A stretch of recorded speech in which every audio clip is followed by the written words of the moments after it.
শ্রী ঠাকুর শ্রী শ্রী মা ও স্বামীজি মহারাজের শ্রীচরণে আমাদের সাষ্টাঙ্গ প্রণাম নিবেদন করি। আমাদের উপস্থিত সবাইকার পক্ষ থেকে পূজনীয় মহারাজকে ভক্তিপূর্ণ প্রণাম জানাই। আমরা আমাদের আজকের অধিবেশন শুরু করতে চলেছি। আজ আমাদের আলোচনার বিষয় শ্রী শ্রী রামকৃষ্ণ কথামৃত প্রসঙ্গ। আমাদের আলোচনা শুরুর আগে রুমা ঘোষ একটি গান গেয়ে শোনাচ্ছে। মহারাজ, আপনাকে একটু মিউট করছি, আপনি একটু ইয়ে হচ্ছে, পরে আনমিউট করে নেবেন। ঠিক আছে, শুরু করবো মহারাজ? হ্যাঁ শুরু করুন। গয়া গঙ্গা প্রভাসাদি কাশী কাঞ্চি কে বাজায়, কালী কালী কালী বলে, কালী কালী কালী বলে অজপা যদি পুরায়, গয়া গঙ্গা প্রভাসাদি কাশী কাঞ্চি কে বাজায়। সন্ধ্যা যে বলে কালী পূজা সন্ধ্যা সে কি চায়, সন্ধ্যা যে বলে কালী পূজা সন্ধ্যা সে কি চায়, সন্ধ্যা তার সন্ধানে ফেরে, সন্ধ্যা তার সন্ধানে ফেরে, কভু সন্ধি নাহি পায়, গয়া গঙ্গা প্রভাসাদি কাশী কাঞ্চি কে বাজায়। কালী নামের এত গুণ কেবা জানতে পারে তাই, দেবাদিদেব মহাদেব যার পঞ্চমুখে গুণ গায়, দেবাদিদেব মহাদেব যার পঞ্চমুখে গুণ গায়, দান ব্রত যজ্ঞ আদি আর কিছু না মনে লয়, দান ব্রত যজ্ঞ আদি আর কিছু না মনে লয়, মদনের দাগ যোগই, মদনের দাগ যোগই, ব্রহ্মময়ীর রাঙা পায়, ব্রহ্মময়ীর রাঙা পায়, ব্রহ্মময়ীর রাঙা পায়। জয় ঠাকুর, জয়। অপূর্ব হয়েছে দিদি, থ্যাংক ইউ। এই গানটা আমাদের এলাগিরিতে খুব আলোচনা হয়েছে, সেই জন্যে গানটা মানে মাথার মধ্যে এমনিই ছিল। থ্যাংক ইউ মহারাজ, আপনাকে রিকোয়েস্ট করছি শুরু করার জন্য। আনমিউট করে নিন মহারাজ একটু প্লিজ।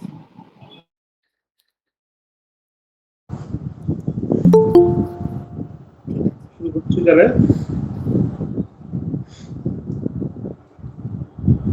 ওম তব কথামৃতম তত্ত্বজীবনম অভিভূতম কর্মসাপহম শ্রবণমঙ্গলম শ্রীমদাততম অভিগীনন্তি ভূরিদা জনাঃ।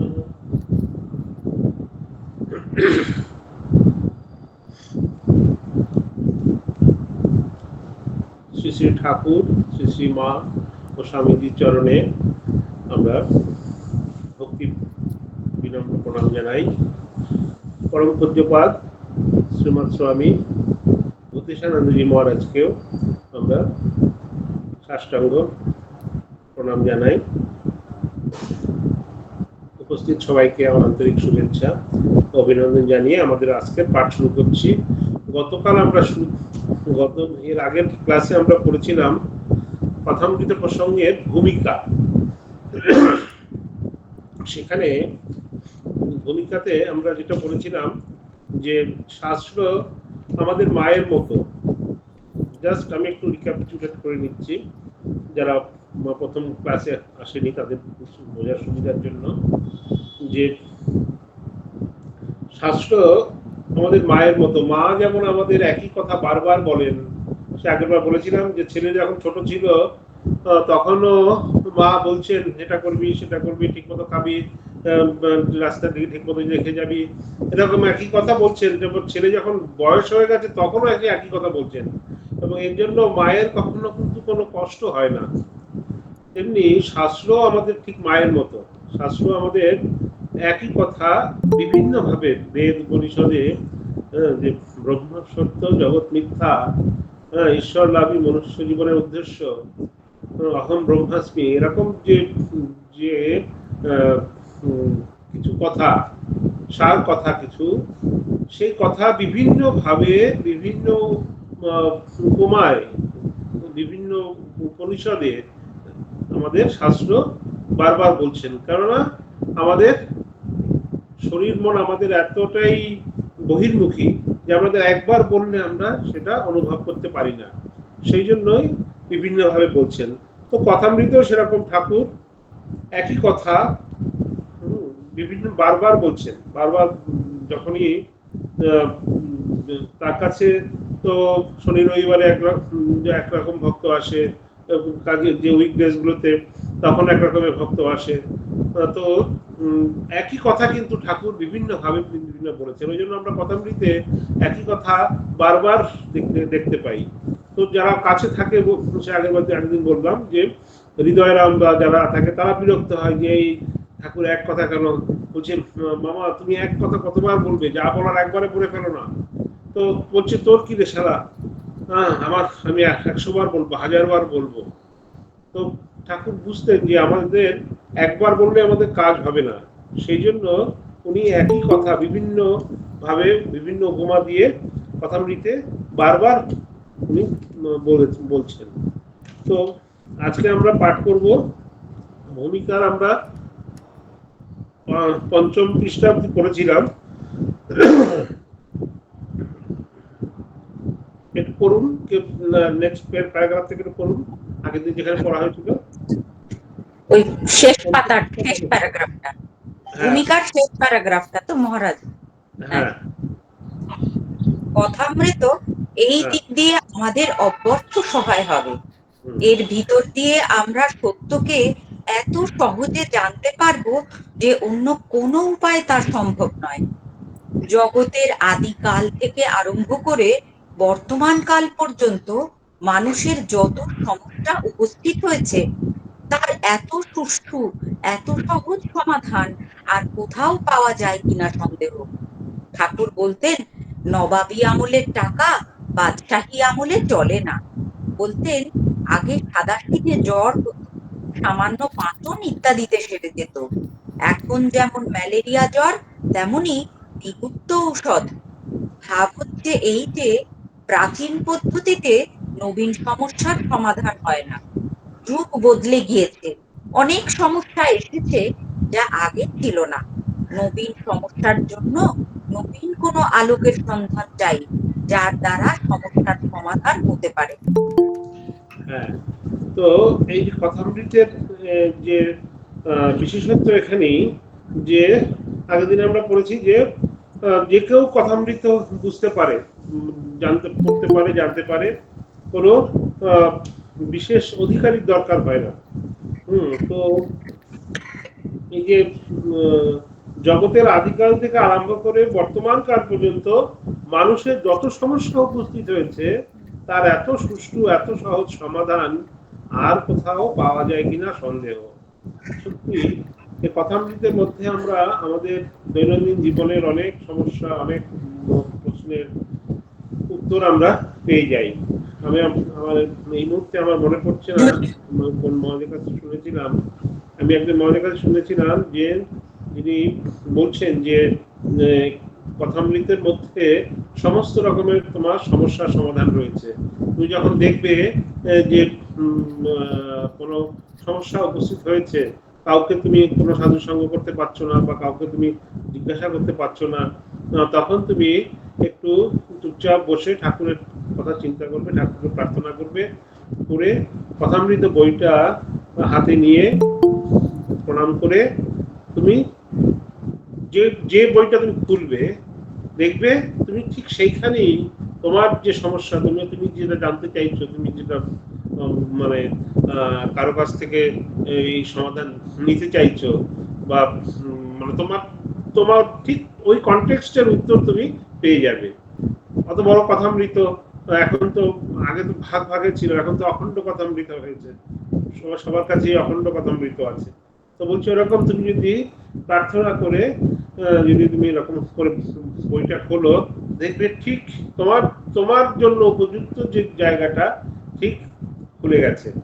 এটা আমি বলতে শুনেছিলাম। তো আমিও দেখেছি যে মানে ঠিক ঠিক জায়গাতে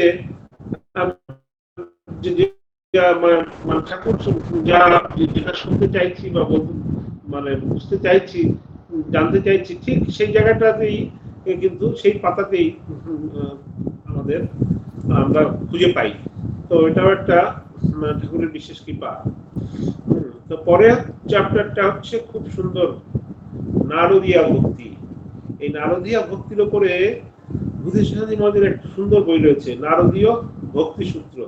মহারাজ যখন মহারাজের জাপান খুব প্রিয়, জাপানে যখন মহারাজ গেছিলেন, তখন যে ভক্তদের সঙ্গে যে ক্লাস হয়েছে, যে আলোচনা হয়েছে, সেইখান থেকে কিছু রেকর্ড করা এবং পরে আরো কিছু পরিবর্তন করে এডিট করে ওই বইটা হয়েছে নারদীয় ভক্তি সূত্র, বুদ্ধিসাধী মহারাজের বইটা। তো এই যে নারদীয়া ভক্তি বলে যে ঠাকুর বারবার বলছেন, অহেতুকী ভক্তি, নারদীয়া ভক্তি, তো এইখানটাতে অনেক কিছু আমাদের জানার আছে। খুব সুন্দর একটা টপিক আজকে আমরা আলোচনা করব। একটু পড়ি আমি। নারদীয়া ভক্তি, ঠাকুরের জীবন এবং তার কথামৃতে এই নবীন সমস্যাগুলির অপূর্ব সমাধান আমরা পাই। কতভাবে যে তিনি আমাদের জীবনের সমস্যাগুলির সহজ সমাধান করে দিয়েছেন দেখে আশ্চর্য হতে হয়। বলেছেন, আগে লোকে যোগ জাত তপস্যা করত, এখন কলির জীব, অন্নগত প্রাণ, দুর্বল মন একাগ্র হয়ে পড়লে এক হরিনামেই সব সংসার ব্যাধি দূর হয়। বলেছেন, ঋষিদের মতো কঠোর তপস্যা করবে, তোমাদের সে সময় কোথায়? আর তোমরা অল্পায়ু, অন্নগত প্রাণ, সময় নেই। যাগ যজ্ঞ অত বিরাট আড়ম্বর করে করা তোমাদের দরকার হবে না। কি দরকার হবে না, তা নানাভাবে বলেছেন। নারদীয়া ভক্তির কথা বলেছেন। সে ভক্তি কোনো বিশেষ সম্প্রদায়ের ভক্তি নয়। নারদীয়া ভক্তির অর্থ শুদ্ধা ভক্তি, শরণাগতি সহকারের ভক্তি, যাতে ভক্ত ভগবানের কাছে আত্মসমর্পণ করে। কি করে ঠাকুর দেখিয়ে দিচ্ছেন, মা আমি কিছু জানি না, তুমি আমাকে সব জানিয়ে দাও, বুঝিয়ে দাও। কেমন করে তোমাকে পেতে হয় তার সাধন ভজন আমি জানি না, যা করবার আমাকে দিয়ে করিয়ে নাও।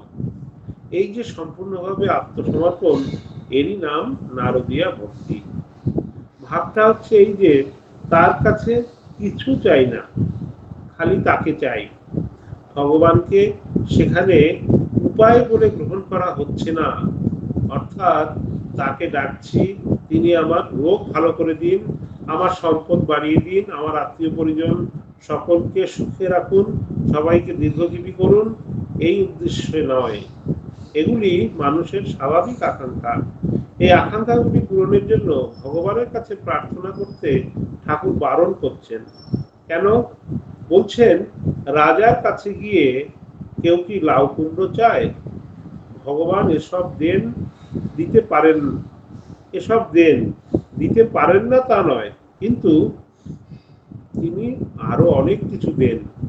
তিনি কল্পতরু, তার কাছে যা চাই তাই যদি পাওয়া যায় তাহলে ছোটখাটো জিনিস চাইবো কেন? একেবারে তাকেই চেয়ে বসি না কেন?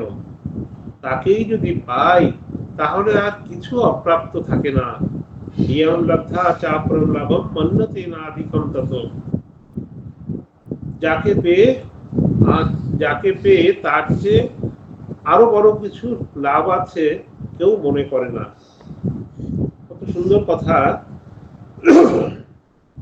কত সুন্দর। এখানে নিয়ে অনেক ব্যাখ্যা আছে। আমি দেখছিলাম যে মানে মহারাজ কত সুন্দর করে ঠাকুরের কথাগুলো এখানে বলছেন যে নারদীয় ভক্তি আমাদের এখন যে আমাদের এই কলিযুগে আমাদের যা শরীর মনের অবস্থা, একটু কিছু হলেই ঠান্ডা লেগে যায়, কাশি হয়, জ্বর হয়ে যায়, মানে শরীরের সাথে মনের এত একটা মানে দৃঢ় সম্পর্ক যে শরীর একটুতেই শরীর গোলমাল হয়ে যায় এবং তাতে মনও ডিসব্যালেন্স হয়ে যায়। মনেরও আর তখন আর কোনো মানে যে তপস্যা, খুব দৃঢ় সাধন ভজন সেগুলো ওর করার সময় হয় না বা সুযোগ থাকে না বা ইচ্ছা হয় না, ক্ষমতা নেই। সেই জন্য ঠাকুর বলছেন এই কলিযুগ হচ্ছে দ্বিগুপ্ত, একদম রেডিমেড। হ্যাঁ, ঠাকুর বলছেন যে এক হরিনামেই সব সংসার ব্যাধি দূর হয়। হ্যাঁ, সেই ঠাকুরের সেই দ্বিগুপ্তর মতো, মানে একদম খুব আলাদা করে কিছু বানানোর দরকার নেই, একদম রেডিমেড তৈরি করা। সেই জন্য অন্য আর কিছু দরকার নেই। নারদীয় ভক্তির কথা বলছেন যে তুমি একদম সম্পূর্ণরূপে মার কাছে সারেন্ডার করো, সমর্পণ করো। যে মা, যে ঠাকুরের যে কথা, যে মা বলছেন যে আমি আর কিছু চাই না, আমি খালি তাকে চাই। যে আমাকে বলছেন যে এই যে ভক্তির কথা বলছেন, ভক্তির কথা বলতে গিয়ে বলছেন যে এখানে দুরকম ভক্তি আছে। যেমন আমাদের মানে সব নিষ্কাম কর্ম, সকাম কর্ম, নিষ্কাম কর্ম আছে, তেমনি এই সকাম ভক্তি আবার নিষ্কাম ভক্তিও আছে। মানে আমার ভক্তির ভিতরে যদি কামনা থাকে তখন কিন্তু সেটা ওই ভক্তি, ঠাকুর তখন ওইটাকে ভক্তিই বলছেন না, ওই কামনাযুক্ত ভক্তিকে ঠাকুর একদম ভক্তি বলছেন না, তাকে নিকৃষ্ট ভক্তি বলছেন। কি বলছেন? যে যেখানে মানে তুমি বড় কিছু পাবে সেখানে তুমি লাউ কুমড়ো এসব কেন চাইবে? আত্মীয় পরিজন এসব যে জাগতিক যে ভোগ সুখ কেন তার কাছে চাইবে? তো এখানে কথা আছে যে আমাদের যে আধ্যাত্মিক স্তরের যেমন আমরা প্রথমেই নির্গুণ ব্রহ্মর কথা, নিরাকার নির্গুণ ব্রহ্মের কথা চিন্তা করতে না বলা হয় শুরুতেই, তেমনি এই যে সকাম ভক্তি বা বৈদিক ভক্তি, রাগাত্মিকা ভক্তি, তো এইগুলোর স্তর আছে। প্রথমেই যদি বলা হয় যে না তোমার কিছু চাওয়ার দরকার নেই, তুমি একদম ভগবানের কাছে তুমি কিছু চাইবে না, শুধু তার ভগবানকে চাইবে, তাহলে যারা মানে নিচু, মানে একদম বিগিনার্স, যারা শুরু করছে তাদের ভক্তি হবে না। তো সেই জন্য প্রথমে ঠাকুরের উপরে ভক্তি আনার জন্য কিন্তু সকাম ভক্তিরও কথা বলছেন। যে কেন যে সেটা কোন যুক্তিতে বলছেন? বলছেন ঠাকুরই তো আমাদের বাবা, সবকিছু ঠাকুরই আমাদের বাবা মা, সবকিছু আমার নিজের জন। তো আমার নিজের জনের কাছে আমি আমার মানে সুখ দুঃখ, আমার চাওয়া পাওয়ার কথা বলবো, না আমি অন্য লোকের কাছে গিয়ে বলবো? আমার যে প্রবলেম, আমার যে সমস্যা, আমার যে দুঃখ কষ্ট, আমার যে চাহিদা, সেটা আমি কাকে জানাবো? আমি তো আমার নিজের জনকে জানাবো। তো তার কাছেই তো আমি চাইবো, তার কাছেই আমার সুখ দুঃখের কথা বলবো, আমার এটা চাই, আমার ওটা চাই, এটা বলবো। তো বলছে এটা করতে করতেই এই যে সকাম ভক্তি, এটা করতে করতেই তারপরে তার ভালোবাসা আসবে। তখন আস্তে আস্তে তখন সে বুঝবে যে আরে কি আমি কি চাইছি, হ্যাঁ, তো আমি ভগবানের কাছে আমি এইসব চাইছি। যখন তার আরো উত্তরণ হবে, উত্তরণের তখন তার ভিতরে অটোমেটিক তখন তার ভেতরে একটা তীব্র ব্যাকুলতা, তীব্র অনাসক্তি আসবে। তখন এই জাগতিক ভোগ সুখের প্রতি তার আর কোনো মানে মোহ থাকবে না। তখন সেই ভগবানকেই সে চাইবে। যদি আমরা ঠিক এই যে মহারাজ তো সব মানে ভাগবত থেকে উদাহরণ দিয়েছেন, যদি গীতাতেও যদি আমরা ওইটা দেখি, গীতার কোন কোন শ্লোকের মধ্যে এই মানে সকাম ভক্তির কথা বলছেন, তখন আমরা ঠিক এটা বুঝতে পারবো যে ভগবান শ্রীকৃষ্ণ যা বলছেন ঠাকুর কথামৃতেও ঠিক একই কথাই বলছেন। আমরা যদি ষষ্ঠ অধ্যায়ের এই শ্লোকটার কথা বলি,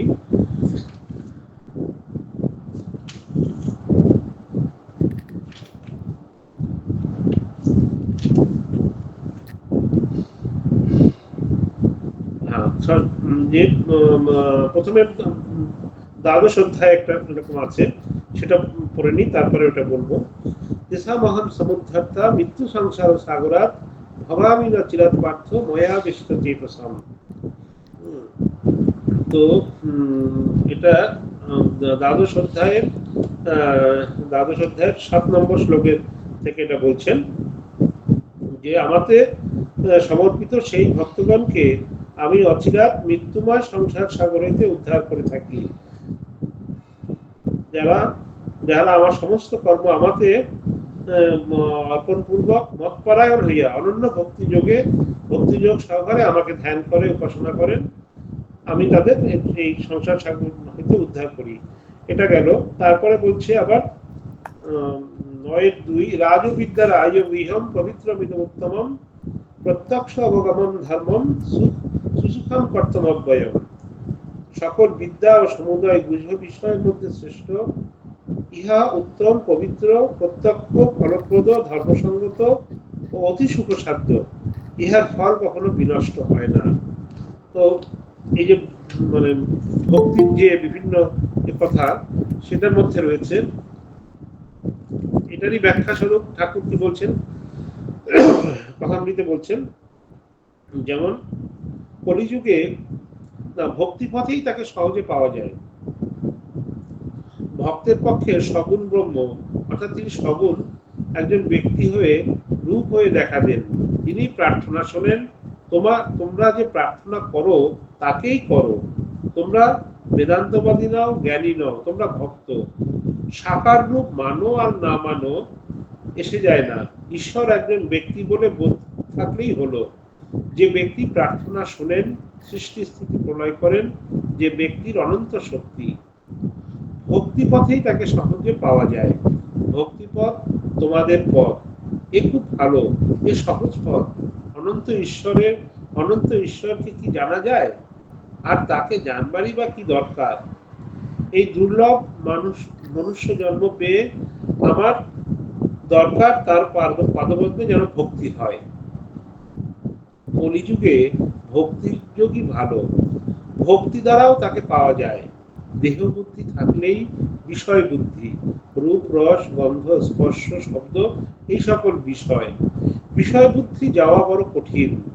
বিষয় বুদ্ধি থাকতে সোহম হয় না। ত্যাগীদের বিষয় বুদ্ধি কম। সংসারীরা সর্বদাই বিষয় চিন্তা নিয়ে থাকে, তাই সংসারীর পক্ষে দাসহম। কাশীতে নানকপন্থী ছোকরা সাধু দেখেছিলাম, তার উমের তোমার মতো। আমায় বলতো প্রেমী সাধু। কাশীতে তাদের মঠ আছে। একদিন আমায় সেখানে নিমন্ত্রণ করে লয়ে গেল। মহন্তকে দেখলুম যেন একটি গিন্নি। তাকে জিজ্ঞাসা করলুম উপায় কি? সে বললে কলিযুগে নারদীয় ভক্তি।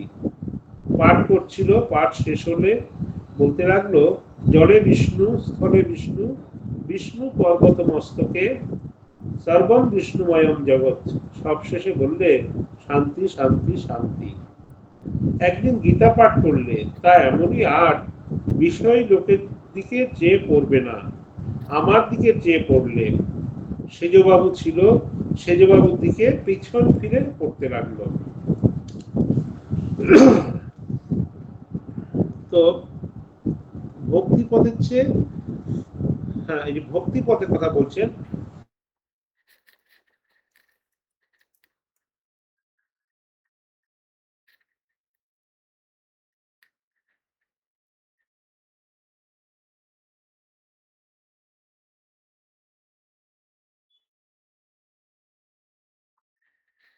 একটা শ্লোকে খুব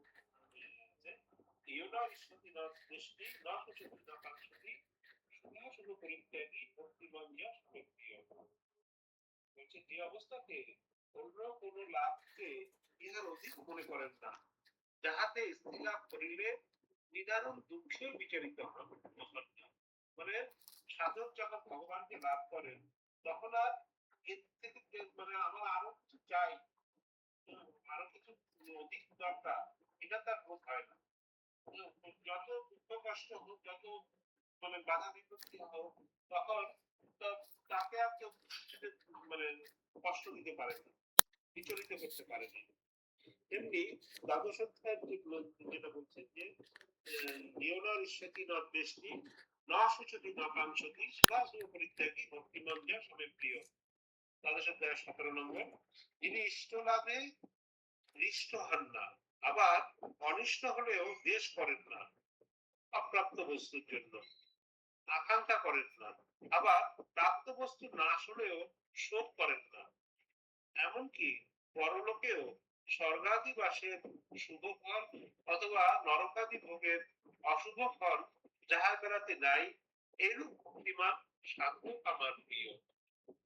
ভগবানের কে কে কে প্রিয় হতে পারে তার একটা কথা বলছেন গীতাতে, আর ঠাকুর কি বলছেন পদাবলিতে ঠিক তারই, যে বলছেন যে সকাম ভক্ত ইষ্ট লাভে হৃষ্ট হয়, সুতরাং অনিষ্ট ঘটিলে তার দেশ হইবেই, উহা ভক্তির পরিপন্থী। এ সম্বন্ধে শ্রী শ্রী ঠাকুর হাজরা মহাশয়কে বলিতেছেন, কারো নিন্দা করো না, প্রকাটিও না, তুমি নিজেই তো বলো লোমশ মুনির কথা, যেমন ভক্তি প্রার্থনা করবে তেমনি ওটাও বলবে, যেন কারো নিন্দা না করি। হাজরা, ভক্তি প্রার্থনা করলে তিনি শুনবেন শ্রীরামকৃষ্ণ 100 বার, যদি ঠিক হয়, যদি আন্তরিক হয়। অবশ্য সকাম ভক্তেরা ভক্তি প্রার্থনা না করিয়া যেরূপ বিষয় ভোগ প্রার্থনা করে, শ্রী ভগবান সেরূপ প্রার্থনাও পূর্ণ করেন, কিন্তু তাহাতে বিপদের আশঙ্কা আছে। এর মধ্যে বলছেন যে কল্পতরু সে গাছের নিচে বসে আমার এই যদি একটু হতো ভালো খাবার পেতাম, ভালো বিছানা পেতাম, এরকম করতে করতে করতে মনে মনে ভাবছে, এই রে বাঘের মধ্যে শুয়ে শুয়ে ভাবছে যদি বাঘ এসে যায় তো মানে তাহলে কি হবে, অমনি বাঘ এসে হাজির। তো সেই জন্য এগুলো হচ্ছে সকাম ভক্তি, মানে আমার যদি আমার ভেতরে যদি কামনা থাকে, বাসনা থাকে, কিন্তু আমরা তো জানি না, আমরা তো জানি না যে কোন কামনাটা আমাদের, কোন আমরা যা চাইছি ভগবান কল্পতরু, ভগবান সব দিয়ে দিচ্ছেন, কিন্তু কোনটা যে আমাদের পক্ষে মঙ্গল হবে, কোনটা যে আমাদের পক্ষে অমঙ্গল হবে, সেই বোধ তো আমাদের নেই। আমরা তো মানে নিজের ভালো মন্দ আমরা তো বুঝি না, তো অনেক সময় না বুঝে অনেক সময় খারাপটা চেয়ে বসি, তো তাতে কি হচ্ছে আমাদের অমঙ্গল হয়। তো সবার পক্ষে তো সব জিনিস সহ্য হয় না, সেই জন্য বলছি যে এইসব এই সকাম ভক্ত, এগুলো সকাম ভক্তি বা সকাম ভক্ত যেটা আমার এটা চাই ওটা চাই, জাগতিক যে কামনা বাসনা, সেগুলো না চাওয়া ভালো। সিদ্ধায় থাকা একটা মহা গোল। সিদ্ধায় মানে আমার মানে আমার কাছে অনেক ক্ষমতা হবে, লোকে আমাকে সম্মান করবে, আমাকে করবে, এটা ভালো করে দেবো, ওটা ভালো করে দেবো। যারা হীন বুদ্ধি তারাই সিদ্ধাই চায়। ব্যারাম ভালো করা, মোকদ্দমা জেতানো, জলে হেঁটে চলে যাওয়া, এইসব। যারা শুদ্ধ ভক্ত তারা ঈশ্বরের পাদপদ্ম ছাড়া আর কিছুই চায় না।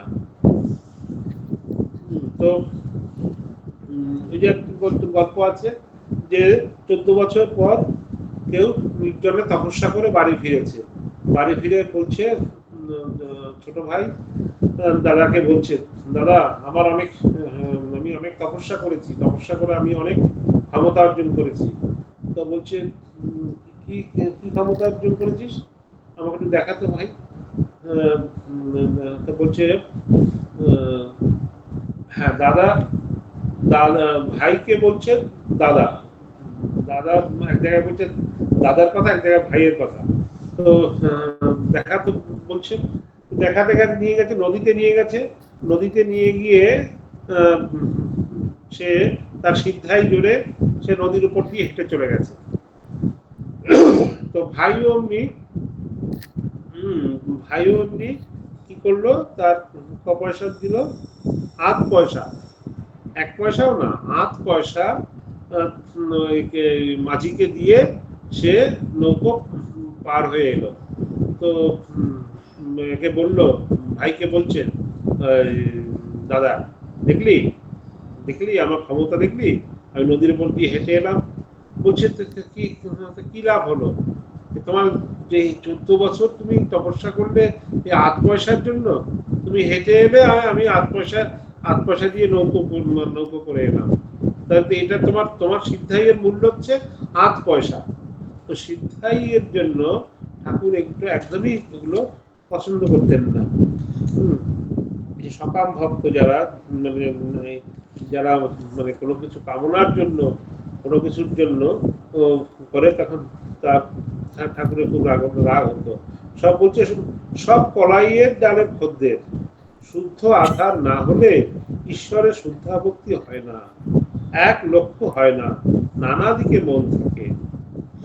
আমি হাজরাকে বলি, কামনা শূন্য ভক্তি, অহেতুকী ভক্তি, এর বড় আর কিছুই নাই। ও কথা সে হটিয়ে দেয়।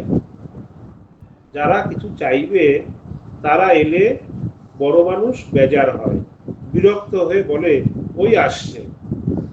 এলে পরে একরকম সব করে বলে বসুন, যেন কত বিরক্ত। যারা কিছু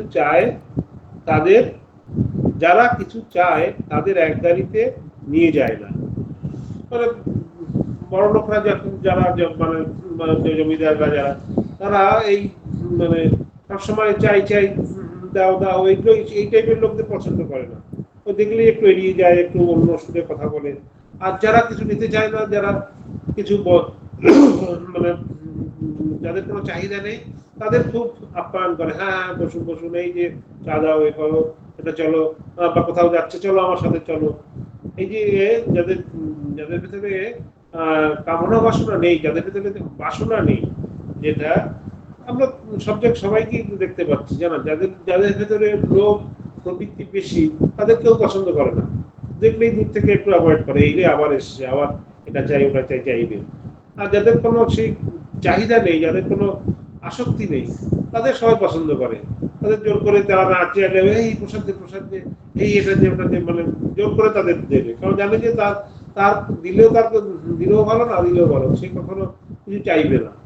তখন তার প্রতি সবাই একটা আলাদা লক্ষ্য রাখে।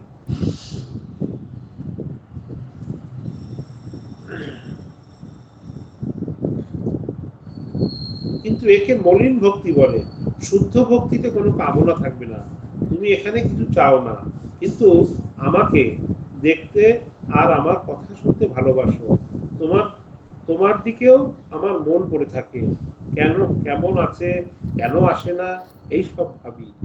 কিছু চাও না অথচ ভালোবাসো, এর নাম অহেতুকী ভক্তি, এর নাম শুদ্ধা ভক্তি, এর নামই নারদীয়া ভক্তি, এর নামই রাগাত্মিকা ভক্তি।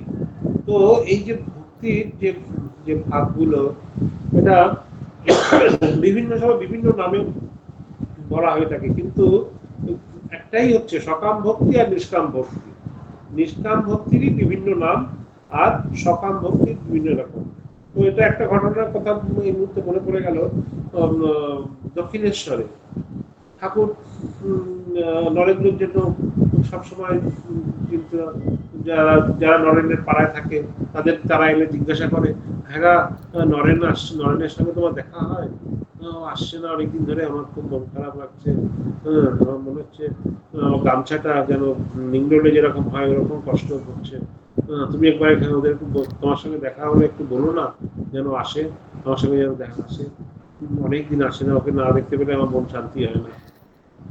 যাকে বলছেন সে বলছে যে এই পাষণ্ড কি, হ্যাঁ, যাকে দেখার জন্য সবাই উদ্গ্রীব থাকে আর ইনি তাকে দেখার জন্য উদ্গ্রীব হয়ে আছে, আর সে পাষণ্ড আসছে না, কিরকম নির্দয় লোক, যাকে বলছেন প্রথম। তো এরকম যার প্রতি ভালোবাসা, সেরকম এক সময় কি হলো, স্বামীজি আসছেন, বসছেন, কিন্তু ঠাকুর একবার ফিরেও তাকাচ্ছেন না। কি অদ্ভুত! ঠাকুর সবার সাথে, অন্য সময় ঠাকুর তাকে সন্দেশ রেখে যায়, এলেই নরেনকে দেবে, আলাদা করে ঘরে নিয়ে যাবে, সবার সামনে দেবে না, আলাদা করে লুকিয়ে দেবে, কত রকমের সব মানে নরেন্দ্র লজ্জা পায় যে সবার সামনে কাউকে দিচ্ছে না, আমাকে দিচ্ছে। তার খুব মানে ভদ্রঘরের সন্তান, তার খুব মানে একটা প্রেস্টিজ, একটা তার একটা মানে মানে এমব্রেসিং অবস্থা একটা। তো কিন্তু ঠাকুর কিছু মনে করছেন না, বলছেন আপনি কি করছেন, আপনি সবার সামনে কি করছেন, না না খাও, ঠাকুর তাকে খুব যত্ন করে নিজে হাতে খাওয়ার শুরু করছেন। সেই নরেন আসছেন দিনের পর দিন, ঠাকুর তার সাথে কথা বলা তো দূরত্ব, তার দিকে ফিরেও তাকাচ্ছেন না। সবাইকে দিচ্ছেন, সবার সাথে কথা বলছেন, প্রসাদ দিচ্ছেন, তাকে দিচ্ছেনও না, তাকে তাকাচ্ছেনও না। তো ওরকম দিনের পর দিন বেশ কিছুদিন এরকম হলো। তো তাও কিন্তু স্বামীজি আসছেন, স্বামীজি যে কখনো মন খারাপ করছেন না, স্বামীজি নিজের মতো আসছে, গল্প শুনছে, করছে, চলে যাচ্ছে। তো অনেকদিন পরে ঠাকুর জিজ্ঞাসা করলেন, তুই কি কেমন গা, হ্যাঁ, তুই কি, তোর কি লজ্জা নেই, হ্যাঁ, তোর কি মানে কোনো অভিমান নেই, কষ্ট নেই? আমি যে তোর দিকে তাকাচ্ছি না, তোর সাথে কথা বলছি না, তোকে কিছু দিচ্ছি না, সবার সামনে যে তোকে করছি, তোর কোনো বোধ নেই, তোর কোনো কষ্ট হচ্ছে না, তোর কোনো অভিমান হচ্ছে না, তোর কোনো দুঃখ হচ্ছে না? বলছে কি, আমার আবার কি দুঃখ? তুই আসিস কেন? আমি আসি, আমি তো আপনাকে ভালোবাসি তাই আসি। আমি কি, আপনি আমাকে কথা বললেন কিনা, দিলেন কিনা, আপনি আমাকে খাওয়ালেন কিনা, আমি কি সেই জন্য আসি? আমার আপনাকে ভালো লাগে, আপনার কথা শুনতে ভালো লাগে, আপনার কাছে বসতে ভালো লাগে, সেই জন্য আমি আসি। এই হচ্ছে স্বামী ঠাকুর বলছেন, এই জন্যই তোকে আমি খুব বেশি, সবার থেকে বেশি ভালোবাসি। যে ভালোবাসাটা যে মানে কতটাই মানে আপেক্ষিক, আমরা দেখবো স্বামীজিও অনেক জায়গায় বলেছেন যে আমাদের এই যে জাগতিক যে আমরা যে ভালোবাসা দেখি, মানে যে আমাদের মাতা ছেলে মেয়ের ভালোবাসা, মানে পিতা মাতার ভালোবাসা, স্বামী স্ত্রীর ভালোবাসা, প্রেমিক প্রেমিকার ভালোবাসা, যত রকম ভালোবাসার আছে আমরা দেখি, বলছি তার মধ্যে সকাম রয়েছে, তার মধ্যে মানে একদম অহেতুকী ভালোবাসা খুব কম দেখা যায় না, সেটা বলছে না, কিন্তু সেটা জাগতিক যে ভালোবাসা, তার মধ্যে অহেতুক বা যেটা রাগাত্মিকা ভালোবাসা, সেটা খুব কম দেখা যায়। এবার বলছে আমরা এটা নিয়ে আলোচনা করব, তারপরে এটা বলবো, একটু পরে বলছি এটা সম্বন্ধে। কোনো কামনা বাসনা রাখতে নেই, কামনা বাসনা থাকলে সকাম ভক্তি বলে, নিষ্কাম ভক্তিকে বলে অহেতুকী ভক্তি। তুমি ভালোবাসো আর নাই বাসো, তবু আমি তোমাকে ভালোবাসি, এর নাম অহেতুকি ভালোবাসা।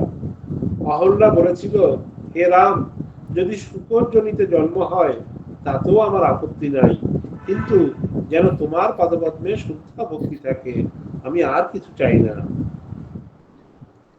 রাবণ বধের কথা স্মরণ করবার জন্য নারদ অযোধ্যায় রামচন্দ্রের সঙ্গে দেখা করতে গিয়েছিলেন।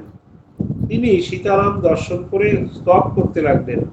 রামচন্দ্র স্তবে সন্তুষ্ট হয়ে বললেন, নারদ, আমি তোমার স্তবে সন্তুষ্ট হয়েছি, তুমি কিছু বর দাও। নারদ বললেন, রাম, যদি একান্ত আমায় বর দেবে তো এই বর দাও, যেন তোমার পাদপদ্মে আমার শুদ্ধা ভক্তি থাকে, আর এই করো যেন তোমার ভুবন বাহিনী মায়ায় মুগ্ধ না হই। রাম বললেন, আরো কিছু বর লও। নারদ বললেন, আর কিছুই আমি চাই না, কেবল চাই তোমার পাদপদ্মে শুদ্ধা ভক্তি। তো ঠাকুর বলছেন ডাক্তার মহেন্দ্রলাল সরকারের, এরও তাই, যেমন ঈশ্বরকে শুধু দেখতে চায়, আর কিছু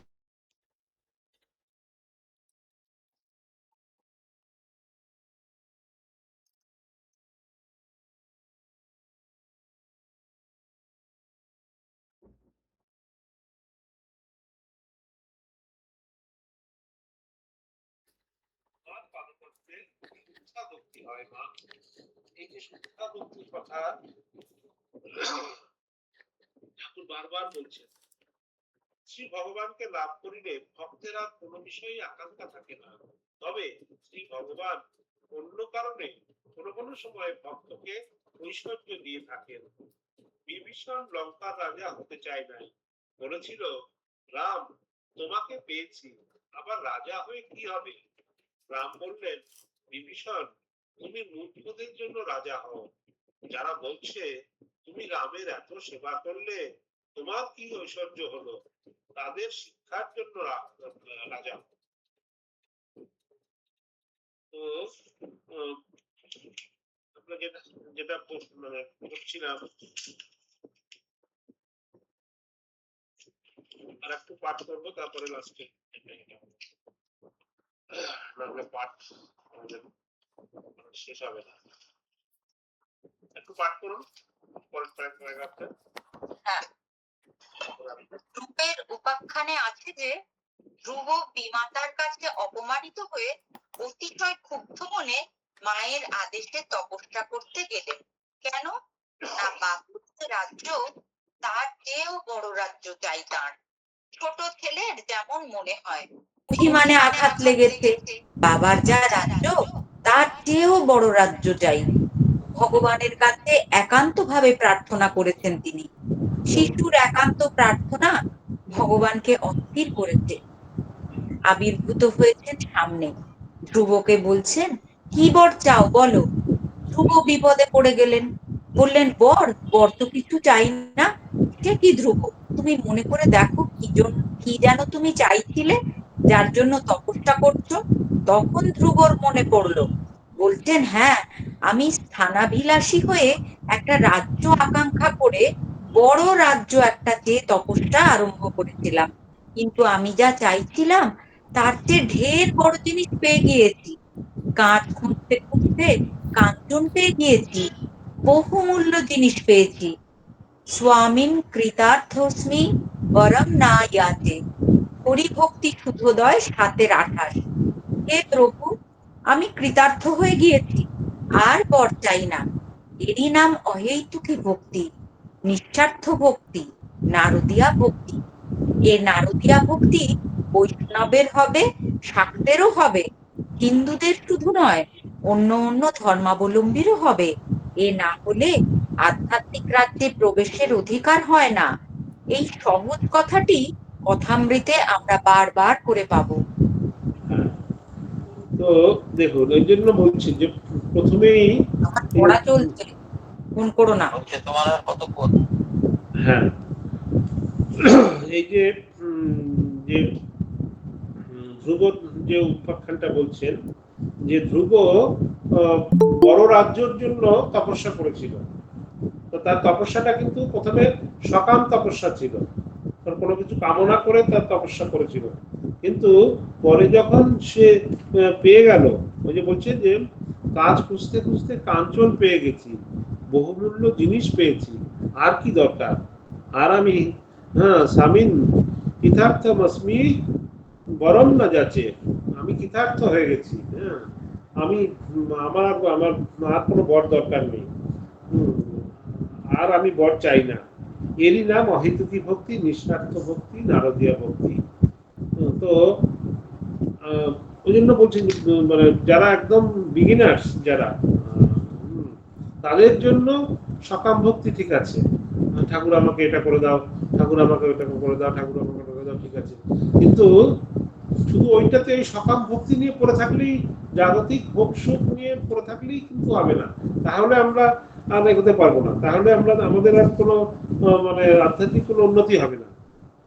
প্রথম প্রথম ঠিক আছে, কিন্তু যখন দেখলাম যে ঠাকুর কল্পতরু, আমি যা চাইছি তাই পাচ্ছি, তো আমি সেই যখন আমার এই বোধটা হবে যে ঠাকুর কল্পতরু, ঠাকুর আমার নিজের জন্য, আমি ঠাকুরের কাছে চাইলেই আমি পাচ্ছি, তখন আর ঠাকুরের কাছে অন্য কিছু চাইবো না, তখন ঠাকুরের কাছে ঠাকুরকেই চাইবো, ঠাকুরের যে মানে ভক্তি, অহেতুকী ভক্তি, সেটাই মানে কামনা করবো, সেটাই চাইবো।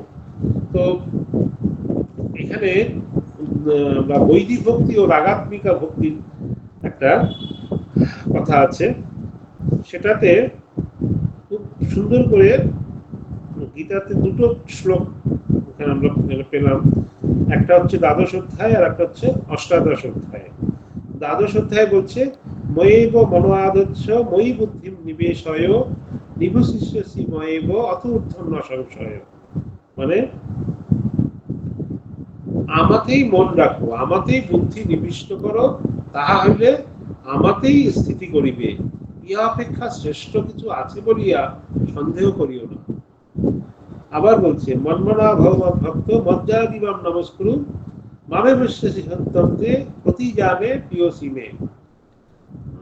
বলছে তুমি একমাত্র আমাতেই মন রাখো, আমাতেই ভক্তিমান হও, আমার পূজা করো, আমাকে নমস্কার করো, আমি সত্য প্রতিজ্ঞাপূর্বক বলিতেছি তুমি আমাকেই পাইবে, কেননা তুমি আমার প্রিয়। তো আরেকটাতে বলছে নবম অধ্যায়, আরেকটাতে বলছে মন্মনা ভগবৎ ভক্ত মজ্জাদিমাম নমস্কুরু মামে বিশ্বাসী যুক্তৈবম আত্মানম মৎপরায়ণম। কি বলছে, তুমি একমাত্র আমাতেই মন রাখো, আমাকে ভক্তিমান হও, আমার পূজা করো এবং আমাকে নমস্কার করো, এই রূপে পরায়ণ হইয়া আমাতে মন সমাহিত করিলে আমাকেই পাইবে। নবম অধ্যায় 34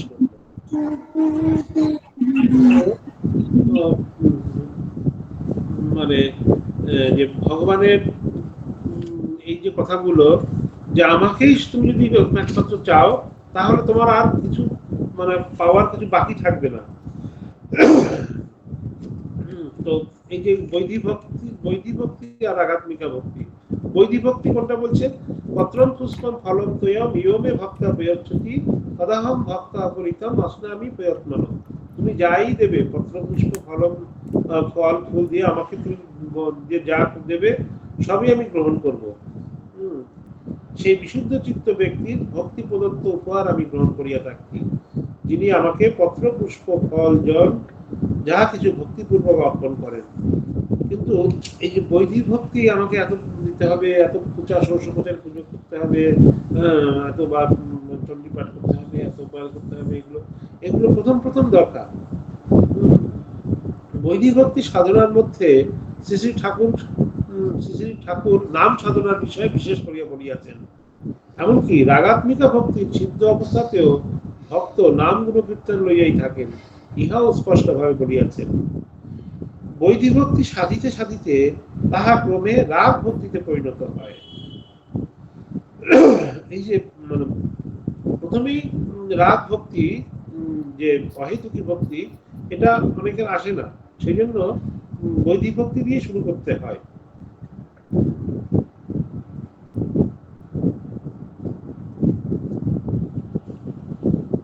ভক্তির বহিরঙ্গ এবং অন্তরঙ্গ উভয় প্রকার সাধনার কথা শ্রী শ্রী ঠাকুর শ্রীযুক্ত গিরিশকে এইভাবে বলছেন, সেদিন তোমায় যা বললুম, ভক্তির মানে কি না কায় মনোবাক্যে তার ভজনা। কায়ে অর্থাৎ হাতের দ্বারা তার পূজা ও সেবা, পায়ে তার স্থানে যাওয়া, আর কানে তার ভাগবত নাম নাম শোনা, নাম গুণকীর্তন শোনা, চক্ষে তার বিগ্রহ দর্শন, মন সর্বদা তার ধ্যান চিন্তা করা, তার লীলা স্মরণ করা, বাক্য তার স্তব স্তুতি করা, তার নাম গুণগান কীর্তন করা, এইসব। কলিতে নারদীয় ভক্তি, সর্বদা তার নাম গুণ কীর্তন করা। যাদের সময় নাই তারা যেন সন্ধ্যা সকালে হাততালি দিয়ে এক মনে হরিবোল হরিবোল বলে তার ভজনা করে। এই যে একটা কথা গিরিশ ঘোষকে সুন্দর করে বলছে যে দেখুন, কায় মনোবাক্যে তুমি ভগবানের সাধন ভজন করো। আর এই যে কলিতে নারদীয় ভক্তি, এখানে মহারাজ যেরকম বলছেন লীলা প্রসঙ্গে শুরুতেই, যে সর্বদা তার নামগুলো গুণকীর্তন করো। যাদের সময় নেই তারা যেন সকালে সন্ধ্যায় হাততালি দিয়ে একবার হরিবোল হরিবোল বলে তা সাধনা করে। একবার না, মানে সকাল সন্ধ্যা সকালে দুবার হাততালি দিয়ে এক মনে হরিবোল হরিবোল বলে তার ভজনা করে। এটা একবার আমি দেখলাম ইসকনের একজন প্রভু, তিনি এটা খুব ঠাকুরের কথা বলছেন যে ঠাকুর শ্রীরামকৃষ্ণ বলেছেন যে সকাল সন্ধ্যায় হাততালি দিয়ে হরিনাম করতে। কেননা হাততালি দিয়ে, যেমন সকাল গাছে যদি কোনো পাখি বসে থাকে, তো সে পাখিতে গাছের নিচে বসে যদি আমি হাততালি দিই তো কি হবে, পাখি উড়ে পালিয়ে যাবে। তেমনি আমাদের এই দেহরূপ যে আমাদের যে বৃক্ষ, যে দেহরূপ আমাদের যে আমাদের যে বিভিন্ন অঙ্গ প্রত্যঙ্গ, আমাদের যে বিভিন্ন রকমের যে নেগেটিভ যে পাপ পাখি বলছে, যেটা কোনো নেগেটিভ যদি আমাদের কিছু থাকে, কিছু খারাপ কিছু যদি থাকে, সেটা যদি আমরা ওই হাততালি দিয়ে যদি সকাল সন্ধ্যায় হরিনাম করি, তাহলে আমাদের শরীর থেকে যত আমাদের পাপ বা নেগেটিভ কিছু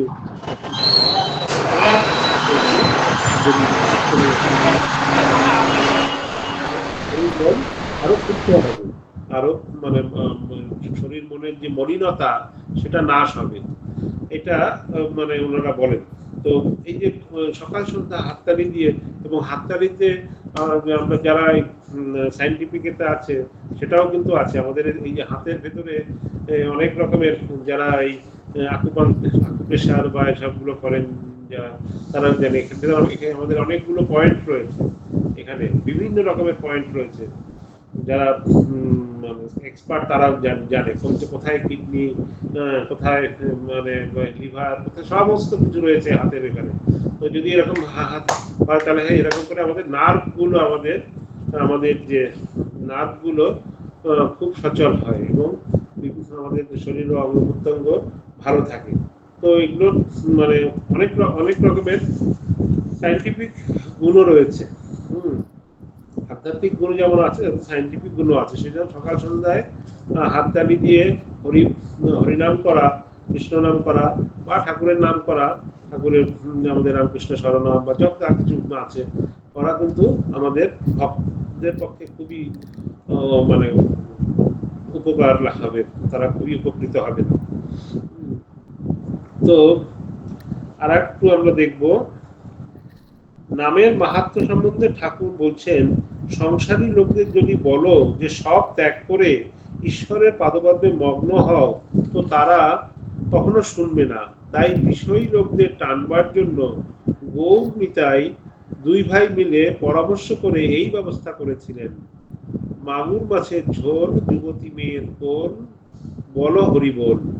প্রথম দুইটি লোভে অনেকে হরিবোল বলতে যেত। হরিনাম সুধার একটু আস্বাদ পেলে বুঝতে পারত যে মাগুর মাছের ঝোল আর কিছুই নয়, হরি প্রেমে যে অশ্রু পড়ে তাই। যুবতী মেয়ে কিনা পৃথিবী, যুবতী মেয়ের কোল কিনা ধুলায় হরি প্রেমে গড়াগড়ি। তো এটা বই যে বলছেন যে ধ্রুবের কথা বলছেন যে ধ্রুব কোন একটা কামনা নিয়ে তপস্যা শুরু করেছিল, কিন্তু যখন তপস্যা শেষ হয়ে গেল, যখন ভগবান লাভ হলো, তখন আর কিন্তু তার ভেতরে কোনো কামনা এলো না। তেমনি এই যে গৌরনীতাই সবাইকে মানে আকর্ষণের জন্য তারা একটা রকম শ্লোক শুরু করেছিল, কিন্তু তার ভেতরে যে অন্তর্নিহিত মানে আছে সেটা তারা বুঝতে পারেনি, প্রথমে বুঝতে পারেনি, কিন্তু পরে যখন তাদের চৈতন্য হলো তখন বুঝতে পেরেছে। তো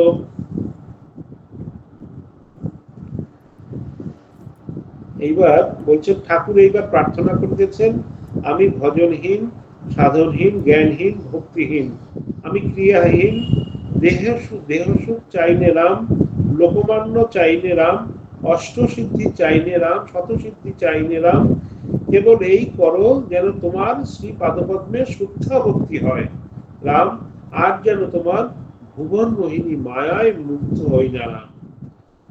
তো ঠাকুর কতভাবে প্রার্থনা করছেন যে একেবারে মানে শরীর মন একদম মনের সমস্ত কিছু মানে একদম সমর্পণ করে প্রতিজ্ঞা মানে প্রার্থনা করছেন রামের কাছে, কখনো মায়ের কাছে, কখনো রামের কাছে।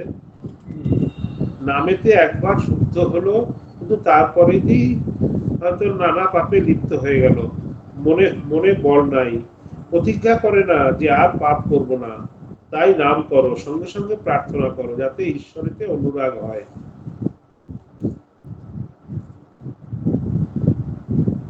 বৈধি সাধনত ঈশ্বরের শক্তি হইতেছে, এটি বুঝিয়া সমস্ত ফল কামনা ত্যাগ করিয়া করিতে হয়। এ সম্বন্ধে ঠাকুর শ্রীযুক্ত ঈশানচন্দ্র মুখোপাধ্যায়কে বলিতেছেন, তুমি জপ, আহ্নিক, উপবাস, পুরস্চরণ এইসব কর্ম করছো, তা বেশ, যার আন্তরিক ঈশ্বরের উপর টান থাকে তাকে দিয়ে তিনি এসব কর্ম করিয়ে লন।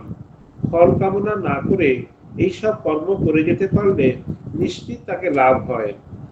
শাস্ত্র অনেক কর্ম করতে বলে গেছে, তাই করছি, এইরূপ ভক্তিকে বৈধি ভক্তি বলে। আর এক আছে রাগ ভক্তি, সে ভক্তি যদি আসে তবে বৈধি কর্মের প্রয়োজন হয় না।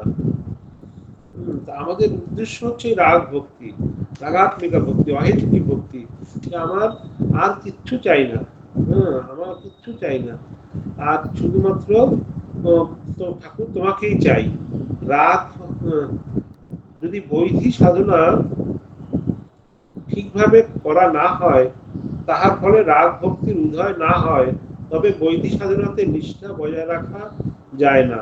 সে বিষয়ে বলছেন, বিধিবাদীয় ভক্তি যেমন হাওয়া পাবে বলে পাখা করা, হাওয়ার জন্য পাখার দরকার হয়, ঈশ্বরের উপর ভালোবাসা আসবে বলে জপ, তপ, উপবাস। রাগ ভক্তি এলে অর্থাৎ ঈশ্বরের ভালোবাসা এলে তবে তাকে পাওয়া যায়।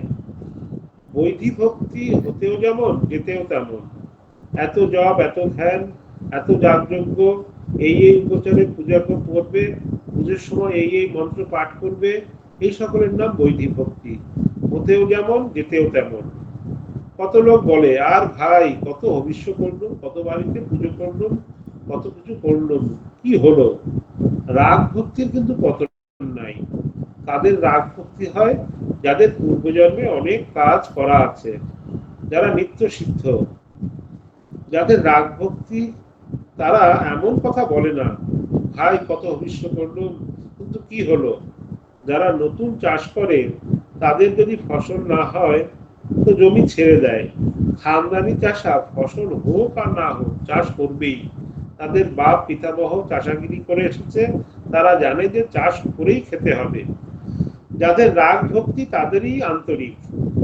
বৈধি ভক্তি অনেক করতে করতে ক্রমে রাগ ভক্তি আসে, কিন্তু রাগ ভক্তি যতক্ষণ না হবে ততক্ষণ ঈশ্বর লাভ হবে না। তার উপর ভালোবাসা চাই, সংসার বুদ্ধি একেবারে চলে যাবে, তার উপর 16 আনা মন হবে, তবে তাকে পাবে। কিন্তু কারু কারু রাগ ভক্তি আপনা আপনি হয়, স্বতঃসিদ্ধ, ছেলেবেলা থেকেই আছে, ছেলেবেলা থেকেই ঈশ্বরের জন্য কাঁদে, যেমন প্রহ্লাদ। রাগ ভক্তিতে শ্রী ভগবানের না, নিষ্ঠার পর ভক্তি, তারপর ভাব, মহাভাব, প্রেম, বস্তু লাভ। তার উপর ভালোবাসা যদি আসে তার নাম রাগ ভক্তি। রাগ ভক্তি স্বয়ম্ভু লিঙ্গের মতো, তার জড়ও খুঁজে পাওয়া যায় না। স্বয়ম্ভু লিঙ্গের জড় কাশি পর্যন্ত। পূজার চেয়ে জপ বড়, জপের চেয়ে ধ্যান বড়, ধ্যানের চেয়ে ভাব বড়, ভাবের চেয়ে মহাভাব, প্রেম বড়। প্রেম খুব কঠিন প্রেম, কি আর করবে, তাতে ভক্তি প্রেম লাভ করে দিন কাটান। কৃষ্ণের অদর্শনে যশোদা পাগলের ন্যায় শ্রীমতীর কাছে গেলেন। শ্রীমতী তার শোক দেখে আদ্যাশক্তি রূপে দেখা দিলেন, বললেন, মা, আমার কাছে বর নাও। যশোদা বললেন, মা, আর কি লব, তবে এই বলো, যেন কায় মনোবাক্যে কৃষ্ণেরই সেবা করতে পারি। এই চোখে তার ভক্ত দর্শন, যেখানে যেখানে তার লীলা, এই পা দিয়ে যেন সেখানে যেতে পারি। এই হাতে যেন তার সেবা আর তার ভক্ত সেবা এই সব করতে পারি। সব ইন্দ্রিয় যেন তারই কাজ করে।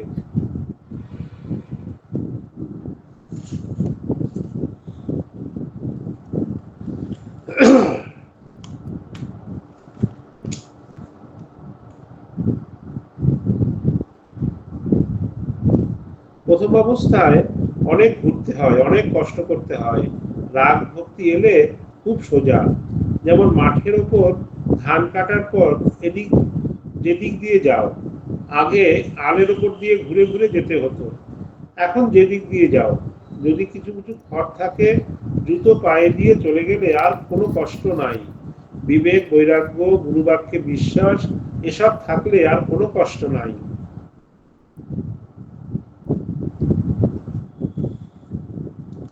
এই হচ্ছে রাগ ভক্তি বা রাগাত্মিকা ভক্তির কথা। তো এইবার আমরা একটু এই মহারাজের খুব বিখ্যাত একটি বই, যেহেতু আমাদের আজকের টপিকটা হচ্ছে নারদীয়া ভক্তি, সেই জন্য মহারাজের এই নারদ ভক্তি সূত্র থেকে একটু অল্প পাঠ করব। পাঠ করে আমরা আজকের শেষ করব। তো নারদ ভক্তি সূত্র, এখান থেকে নারদ ভক্তি সূত্র এটা কি করে এলো, বলছেন নারদ তার মায়ের সাথে কোনো একটা বাড়িতে থাকতেন, কোনো একটা বাড়িতে মানে কাজ করার জন্য থাকতেন। তো কি হলো, নারদীয় ভক্তি সূত্র ভক্তি সম্বন্ধে একটি অতি সহজ ও সুন্দর গ্রন্থ। এতে ৮৪টি সূত্র আছে। এই গ্রন্থের রচনাকাল বা রচয়িতা সম্বন্ধে সঠিক কিছু জানা যায় না, তবে বলা হয় যে ভক্তশ্রেষ্ঠ নারদ ছিলেন এই গ্রন্থের রচয়িতা। মহাভারতের শান্তি পর্বে ভগবান শ্রীকৃষ্ণ স্বয়ং নারদের ভক্তি সম্বন্ধে বহু প্রশস্তি করেছেন। তিনি বারবার বলেছেন যে দেবর্ষি নারদ সর্বত্র সর্বজন পূজ্য। নারদের, আমাদের যখন এই হয় জগদ্ধাত্রী পুজো হয়, তখন নারদ ঋষির একটা নৈবেদ্য হয়, এবং দুর্গা পূজাতেও নারদ ঋষির আলাদা নৈবেদ্য দেওয়া হয়। নারদের জীবন সম্বন্ধে বিশেষ কিছু জানা যায় না, তবে ভাগবত থেকে আমরা তার শৈশব সম্বন্ধে কিছু জানতে পারি। তার পিতা কে ছিলেন আমরা জানি না, কিন্তু মা ছিলেন এক ব্রাহ্মণের গৃহে দাসী। এক সময় সেই ব্রাহ্মণের গৃহে কয়েকজন সাধু অতিথি হয়েছিলেন ও নারদ তাদের পরিচর্যা করতেন, তাদের সুখ সুবিধার দিকে লক্ষ্য রাখতেন ও তাদের আলাপ আলোচনা শুনতেন। তিনি তখন 5 বছরের বালক মাত্র, কিন্তু তার আন্তরিক ভক্তি ও সেবায় সন্তুষ্ট হয়ে অতিথিরা তাকে ভক্তি মার্গে দীক্ষিত করেন। কিছুদিন পরে সর্পাঘাতে নারদের মায়ের মৃত্যু হয়। অতি প্রত্যুষে অন্ধকারে তিনি ব্রাহ্মণের গরু দোয়াবার জন্য যাচ্ছিলেন, তখনই সর্পদংষ্ট হয়ে তার মৃত্যু ঘটে। মায়ের মৃত্যুর সঙ্গে সঙ্গে নারদের আর কোনো জাগতিক বন্ধন থাকলো না। সকল দায় মুক্ত হয়ে তিনি ব্রাহ্মণের গৃহ ত্যাগ করে গভীর অরণ্যে চলে যান এবং প্রার্থনা ও কঠোর তপস্যা দ্বারা ঈশ্বরের দর্শন লাভ করেন। কিন্তু সে দর্শন মুহূর্ত মাত্র। সেই দর্শনের অনুভূতি থেকে বঞ্চিত হয়ে তিনি পুনঃ দর্শনের জন্য কাতর হয়ে ক্রন্দন করতে থাকলে দৈববাণী হয়, এই জন্মে তুমি আর দর্শন পাবে না, কিন্তু তুমি যে একবার আমার দর্শন লাভ করেছো তাতেই তোমার জীবন আনন্দে পূর্ণ থাকবে। তুমি ভগবানের গুণগান করে পর্যটন করতে থাকো। তারপর থেকেই নারদ ঈশ্বরের নাম গুণগান করতে করতে ভ্রমণ করতে থাকেন। এভাবেই নারদীয় ভক্তিসূত্র রচিত হয়। তো এটা মহারাজের খুব একটা সুন্দর বই, নারদীয় ভক্তিসূত্র। তো আমরা এই জায়গাটা থেকে একটু আলোচনা করব, যে আমরা যেটা বলছিলাম যে জাগতিক যে প্রেম ভক্তির কথা, যে সেটা সম্বন্ধে একটু বলবো।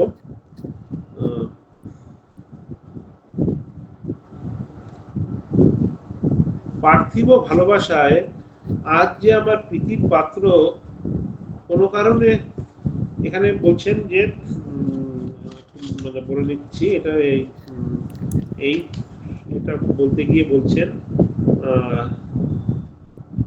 তস্মিন তৎসুখ সুখিতম নাস্তি এব, ২৪ নম্বর একটা নারদীয় ভক্তিসূত্রের, সেটা বলতে গেছে যে গোপীরা কৃষ্ণের ভগবত্তা সম্বন্ধে অবহিত ছিলেন, সেই আলোচনার সূত্রটি এখানে আবার তুলে ধরা হচ্ছে। তো মানে ঠাকুর বারবার বলছে না যে গোপীদের মানে গোপীদের প্রেমটুকু, গোপীদের টানটুকু নেবে এরকম কথা বলছেন না, কথামৃতে অনেক জায়গাতে আছে। কৃষ্ণ মানো আর না মানো, কিন্তু যে টানটুকু, যেটা কৃষ্ণের উপরে যে মানে যে ভালোবাসা, গোপীদের যে মানে প্রেম ভক্তি ভালোবাসা ছিল, সে টানটুকু নেবে। তো সেটা বোঝাতে গিয়ে বলছেন মহারাজ একটা সুন্দর ব্যাখ্যা করেছেন যে পার্থিব ভালোবাসায় আজ যে আমার প্রীতির পাত্র কোনো কারণে কাল তার সম্বন্ধে অসন্তুষ্টি দেখা দিলে এই পার্থিব ভালোবাসা বিদ্বেষে রূপান্তরিত হয়ে যায়। এর সার্থক দৃষ্টান্ত একটি পুরুষ ও নারীর পরস্পরের প্রতি ভালোবাসা। মেয়েটি আপাতভাবে ছেলেটি সম্বন্ধে অত্যন্ত আবেগপ্রবণ, কিন্তু যদি কোনো কারণে তার ভালোবাসা প্রত্যাখ্যাত হয়, তার প্রেম তখন পর্যবসিত হয় ঘৃণায়। এর তাৎপর্য কি? তাৎপর্য হচ্ছে এই যে প্রিয় পাত্রকে সুখী করা তার লক্ষ্য ছিল না, তাকে উপলক্ষ করে সে চেয়েছিল নিজে আনন্দ উপভোগ করতে। এই আনন্দ লিপ্সা আত্মকেন্দ্রিক, স্বার্থযুক্ত, এবং আনন্দে বাধা ঘটলেই তার মনে হয় সংকীর্ণ, তার মন হয় সংকীর্ণ, এবং ভালোবাসা রূপান্তরিত হয় চরম বিদ্বেষে। দিব্য প্রেমের ক্ষেত্রে এমন কখনো হয় না, কারণ সেখানে নিজের সুখ লক্ষ্য নয়, প্রেমাস্পদকে সুখী করাই লক্ষ্য। সম্পূর্ণ আত্মবিলোপী করা প্রেমের প্রধান শর্ত। ভক্ত যখন ভগবানকে ভালোবাসেন, তিনি প্রতিদানে কিছু চান না, চান নিজের বলে যা কিছু আছে সব উজাড় করে দিয়ে দিতে। পার্থিব ভালোবাসা যত মহৎ, যত তীব্রই হোক, এই নিঃস্বার্থতাকেই পরা প্রেমের পর থেকে পৃথক করে রেখেছে। সংসারেও কোনো কোনো ক্ষেত্রে এই স্বার্থহীন ভালোবাসা প্রিয়দংশে যে দেখা যায়, একথা কেউ কেউ বলতে পারেন। তার উত্তরে বলবো, হ্যাঁ যায়, কিন্তু গভীর বিশ্লেষণে দেখা যাবে যে ক্রমাগতই যদি তা প্রতিহত হতে থাকে, প্রতিদান না পাওয়া যায়, তা অবশেষে বিরূপতার কারণ হয়ে ওঠে। তখন আশঙ্কা থাকে আসক্তির স্থান নেবে বিতৃষ্ণা ও বিদ্বেষ। এর থেকেই একথা স্পষ্ট হয় যে এই সাংসারিক প্রীতির ক্ষেত্রে এমন একটা কিছুর অভাব আছে যা দিব্য প্রেমে নেই। সেটি হলো প্রতিদান পাওয়ার যে ইচ্ছা, তার অভাব। সাংসারিক প্রেম প্রতিদান প্রত্যাশী, আর দিব্য প্রেম চায় শুধু নিঃশেষে সব দিতে। একদিন শ্রীরামকৃষ্ণ এক ধর্মসভায় গিয়েছিলেন। সেখানে কীর্তন ও ভক্তিমূলক গানের ব্যবস্থা হয়েছিল। প্রধানত ছিল শ্রীকৃষ্ণের বৃন্দাবন লীলা বিষয়ক পালাগান। চন্দ্রাবলী নামে অপর এক গোপীর কাছে কৃষ্ণ গিয়েছেন, তাই শ্রীমতীর মান হয়েছে। এই হলো বিষয়। সখীরা শ্রীমতীকে বলছেন, মান কেন করলি? তবে তুই বুঝি কৃষ্ণের সুখ চাস না? শ্রীমতী বলেছেন, চন্দ্রাবলীর কুঞ্জে যাবার জন্য নয়, সেখানে যাওয়া কেন, সে যে সেবা জানে না। এই যে এইটা কথা বলছেন, যে আরো এক জায়গায় এটা পড়ছিলাম, যে সে যে চন্দ্রাবলী যে অন্য গোপীর কাছে গেছে বলে শ্রীমতী রাগ হচ্ছে, সেজন্য না, সে সে সে মানে যার কাছে গেছে তিনি শুনতে পেয়েছেন, সে সেবা জানে না, সে তার কৃষ্ণের তার প্রাণ সখা কষ্ট হবে এটা ভেবে তার কষ্ট হচ্ছে, তার অভিমান হচ্ছে, তার রাগ হচ্ছে, তার দুঃখ হচ্ছে, যে যার কাছে গেছে সে তো সেবা জানে না। সেই জন্য চন্দ্রাবলীর কুঞ্জে যাবার জন্য নয়, সেখানে যাওয়া কেন, সে যে সেবা জানে না। এখন শ্রী রাধা, যিনি নিঃস্বার্থ প্রেমের প্রকৃষ্ট উদাহরণ, তিনি এই কথা বলছেন। শ্রীকৃষ্ণ অন্য নারীর কাছে গিয়েছেন, সেই জন্য তার অভিযোগ নেই। তার দুঃখ চন্দ্রাবলী সেবা করতে জানে না, কৃষ্ণের যে কষ্ট হবে। শ্রীরাধার এই যে মনোভাব, শ্রীরামকৃষ্ণ বারবার এটি উল্লেখ করতেন। দৃষ্টান্তটি কারো কাছে অশোভন বলে মনে হলে মহারাজ বলছেন, আমি দুঃখিত, কিন্তু এটি মানুষের সূক্ষ্ম স্পর্শকাতর অনুভূতির একটি দৃষ্টান্ত। এই যে মনোভাব, এর পশ্চাতে আছে এক সূক্ষ্ম অনুভূতি, তাই এর আলোচনা করতে হবে কি প্রসঙ্গে বলা হচ্ছে সেই দিকে লক্ষ্য রেখে। যেহেতু আমাদের এই দিব্য প্রেমের কোনো ধারণাই নেই, তাই অতি সতর্কতার সঙ্গে এগোতে হবে। গোপীদের সঙ্গে শ্রীকৃষ্ণের সম্বন্ধ তার সবটাই অপার্থিব, অথচ আমাদের আলোচনা করতে হবে পার্থিব পরিবেশেই। তাই বলছি, এই আলোচনায় অত্যন্ত সাবধানতার প্রয়োজন। যদিও এটা একই কনটেক্সট আছে বলে আমি এটা পড়ছি, কিন্তু মহারাজ খুব সিরিয়াসলি বলছেন যে এটা আলোচনার জন্য আমাদের খুব সে একটা দিব্য ভাবে না গেলে সে আলোচনা বোঝা যাবে না, বা অন্য মিনিং হবে, অনেকে অসন্তুষ্ট হবে, অন্য ধারণা হবে। কেবলমাত্র শ্রীকৃষ্ণ ও গোপীদের সম্বন্ধে নয়, বিশ্বের অন্যান্য মরমীয় সাহিত্যেও এই অপার্থিব প্রেমের কথা আছে।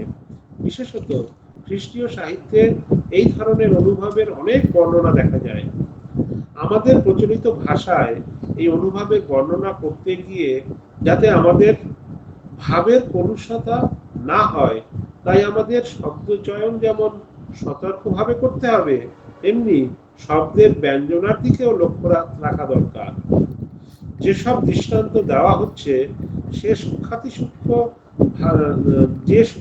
সূক্ষ্ম ভাবের কথা বলা হচ্ছে, তা ভাষা ছাড়া ব্যক্ত করার অন্য পন্থা নেই। অথচ সেই ভাষা হয়তো লৌকিক বিচারে অশোভন ঠেকতে পারে, কিন্তু যিনি ঈশ্বরের আপনজন, তার কাছে এসব অশোভনতা কিছুই নয়। মহারাজ যখন হাসাতেন, বিভিন্ন রকমের কৌতুক করতেন, বিভিন্ন রকমের রঙ্গরসিকতা করতেন, তখন অনেক সময় অনেকে অবাক হয়ে যেতেন যে আরে বাবা, এই মহারাজ এত কিছু জানেন কি করে, এত কিছু বোঝেন কি করে, যে এত কিছু বলছেন, যে এমন করে যে আছে সে বিভিন্ন রকমের করে বোঝাবেন। তো সেটা শুনে সবার খুব হাসি পেত, সবার খুব মজা পেতেন। তো সেই জন্য যে কথাগুলো বলছেন খুব সিরিয়াসলি বলছেন। শ্রীরামকৃষ্ণের জীবনের একটি ঘটনায় বিষয়টি স্পষ্ট হতে পারে। একদিন ঘোড়ার গাড়িতে করে যাবার সময় একটি মদের দোকানের সামনে দিয়ে তাকে যেতে হয়েছিল। কয়েকজন মত্ত ব্যক্তি সেই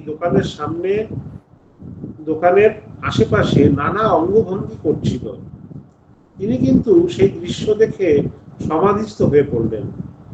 মদ বা মাতলামির কথা তার মনে এলো না। এই দৃশ্য দেখে তার মনে উদিত হলো দিব্য আনন্দে মত্ত এক ঈশ্বর প্রেমিকের রূপ। তাই তিনি সমাধিস্থ হয়ে পড়লেন। সাধনার ফলে অনুভব যন্ত্র যে মন, তা যখন সূক্ষ্ম ও ও অতি পবিত্র হয়, তখন যে কোনো পার্থিব উদ্দীপন তাকে দিব্য ভাবে উপনীত করতে পারে। কোনো আপাত অশালীন দৃশ্য বা শব্দ তার কাছে কদর্যতা প্রকাশ করে না। সুতরাং আমরা যখন এই দিব্য প্রসঙ্গ আলোচনায় প্রবৃত্ত হব, আমাদেরও মনের চারিদিকে প্রহরা রাখা দরকার, যেন এই সীমিত শক্তি বিশিষ্ট শব্দ বা ভাষা আমাদের মনকে নিচে না নামিয়ে দেয়।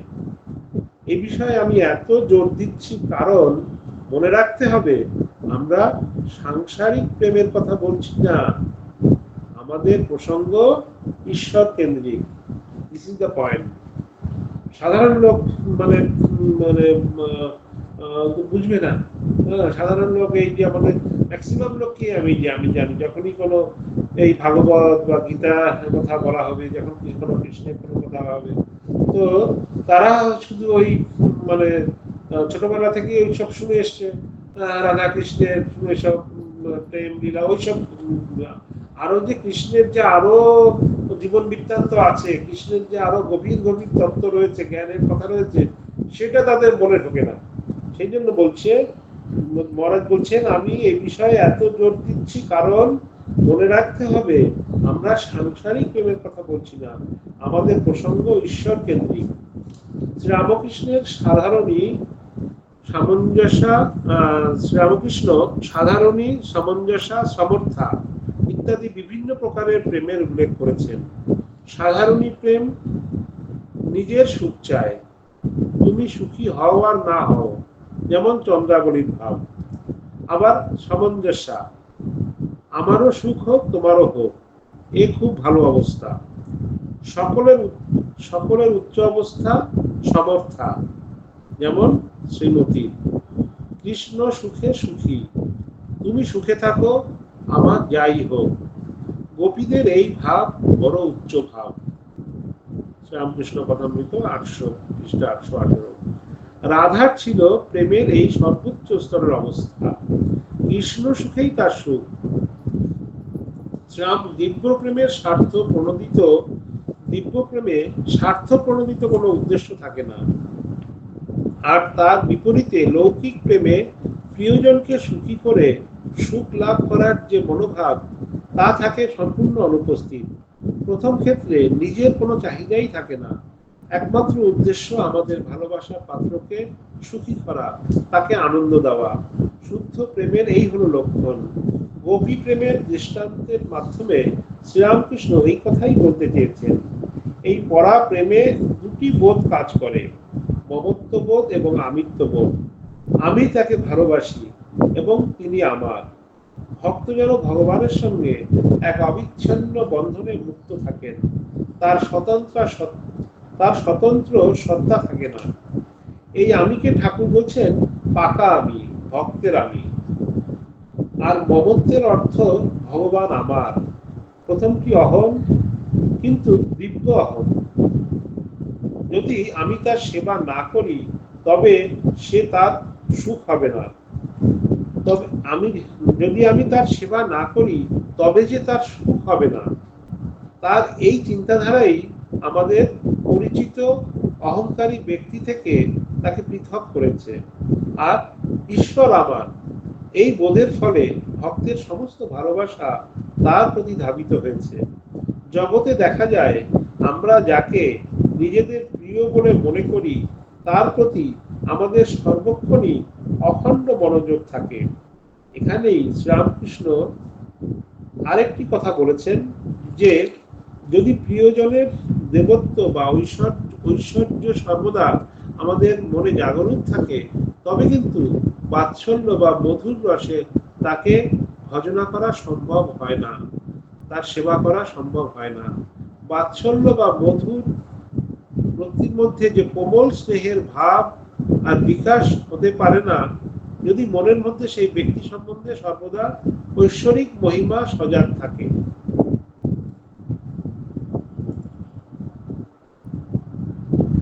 ভাগবতে শ্রীকৃষ্ণের সঙ্গে গোপীদের এই অলৌকিক লীলাকে বর্ণনা করতে হয়েছে লৌকিক ভাষাতেই, আর সেই জন্যই এই ভাব জগতের সঙ্গে যাদের বিন্দুমাত্র পরিচয় নেই তারা সমস্ত ব্যাপারটাই ভাবে নিন্দনীয়। তো এই যে আমাদের যে অহেতুকী ভক্তি, যেটা সেই অহেতুকী ভক্তির উদাহরণ দিতে গিয়ে এই যে রাগাত্মিকা ভক্তি বা নারদীয় ভক্তির উদাহরণ দিতে গিয়ে এখানে যে শ্রীমতীর যে যে মধুর প্রেম সেই কথা বলছেন মহারাজ, যে তার ভেতরে কোনো মানে সম্পূর্ণ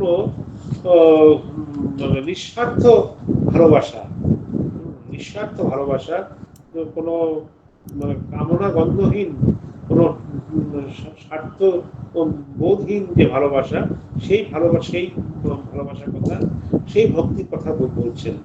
তো আমাদের যেটা করতে মানে এটা বুঝতে হবে, আর এটা নারদীয় ভক্তি সূত্র, এটা অনেক ডিটেলস অনেক বড় আছে, এটা আলাদা একটা বই। এটাও যেমন কথামৃত প্রসঙ্গ যেমন ভূতেশানন্দীমাদির লেখা, এই বইটাও মহারাজের লেখা নারদীয় ভক্তি সূত্র, খুব সুন্দর একটি বই। ভাগবতের উপরে মহারাজের তো প্রিয় টপিকস হচ্ছে ভাগবত, ভাগবতের উপরে আলোচনা করতে গিয়ে এটা বলছি। তো আজকে আমরা এইটুকু এই অবধি থাক, পরের দিন আমরা আবার এই যে কথামৃতে যে ঠাকুর এই যে বারবার করে এই যে অহেতুক ভক্তির কথা বলছেন, এই অহেতুকী ভক্তিটাকে আমাদের কিন্তু মাথায় রাখতে হবে, সেটাকেই আমাদের ধ্যান দিতে হবে, যে আমরা আমাদের ভক্তি যেন কোনো সকাম ভক্তি না হয়। আমার এটা চাই, ওই যে ঠাকুরের একটা কথা, লাভ না যেন ভগবানের কাছে মানে লাউ কুমড়ো না চাই। জাগতিকের যেটা মানে একদম সহজলভ্য, যেগুলো সবাই যেটা চাইবে, সাধারণ ভক্তরা যেটা চাইবে, আমরা যারা ঠাকুরের যারা অনুসারী, ঠাকুরের যারা ভক্ত, তারা কিন্তু আমাদের উদ্দেশ্য, আমাদের লক্ষ্য থাকবে কিন্তু অহেতুকী ভক্তির জন্য, রাগাত্মিকা ভক্তির জন্য, নারদীয় ভক্তির জন্য। শুরুতেও অনেকে পারবে না, শুরুতে যেমন এই প্রহ্লাদের উপাখ্যান করা হলো, যে শুরুতে সকাম ভক্তি থাকতে পারে, কোনো দোষ নেই, কিন্তু শুধু সকাম ভক্তির উপরে বসে থাকলেই হবে না, আমাদের আর একটু নিজেদের উত্তরণ করতে হবে, যে ভগবানের কাছে আমি চাইলেই সব পাচ্ছি, তাহলে আমি কেন এটা সেটা চাইবো, আমি তাকে কেন চাইবো না, তার আশ্রয় কেন আমি নেব না, তিনি থাকলেই তো আমার সব থাকা হবে। তো আমার এই ভাবটা যখন ভগবানের সাথে যখন আমার একটা একাত্ম বুদ্ধি হবে, একাত্ম বোধ হবে, তখনই তো আমি মানে আমার যে অস্তিত্ব, আমার যে অহম ব্রহ্মাস্মি, সেই বোধটা জাগরুক হবে। তো এইভাবে আস্তে আস্তে ভগবানের প্রতি আমার টান বা ভক্তি বাড়বে, এবং ভগবানের সাথে আমি একাত্ম বোধ করতে পারবো। এই উদ্দেশ্য নিয়ে, এই আশা নিয়েই আমরা কিন্তু এই অহেতুকী ভক্তি, ঠাকুর যেটা বারবার বলছেন নারদীয় ভক্তির কথা আমরা মনে রাখবো, এই রাগাত্মিকা ভক্তির কথা মনে রাখবো। যদিও বৈদিক ভক্তি বা সকাম ভক্তি এগুলো থাকবে, কিন্তু আমাদের উদ্দেশ্য হচ্ছে, আমাদের আলটিমেট উদ্দেশ্য হচ্ছে কিন্তু অহেতুকী ভক্তি, নারদীয় ভক্তি, রাগাত্মিকা ভক্তি, যে ভক্তির জন্য, যে ভক্তির জোরে আমরা ভগবানের সাথে এক হয়ে যাব, ভগবানকে আপন করে পাবো। আর এই পৃথিবীর কোনো কিছুতেই আমাদের, তাকে পেলে আর কি চাই, যিনি এই জগতের মানে সৃষ্টিকর্তা, তাকে পেলে আর অন্য কিছু আমার দরকার আছে? তো সেইটাই হচ্ছে যেমন লব্ধা চাপরম লাভম মন্যতে নারীগম দরকার, আর তাকে পেলে আমার আর কোনো কিছু চাওয়ার কিছু বাকি থাকে না। ঠিক আছে, আজকে এই অবধি থাক, অন্যদিন হবে। কেউ একটা গান, কোনো প্রশ্ন আছে, কোনো কারো কিছু জিজ্ঞাসা কিছু আছে?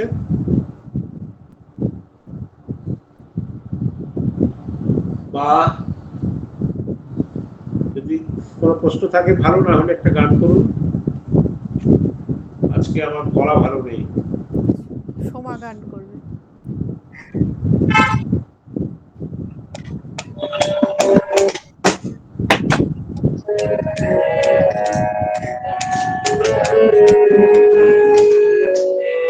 আমার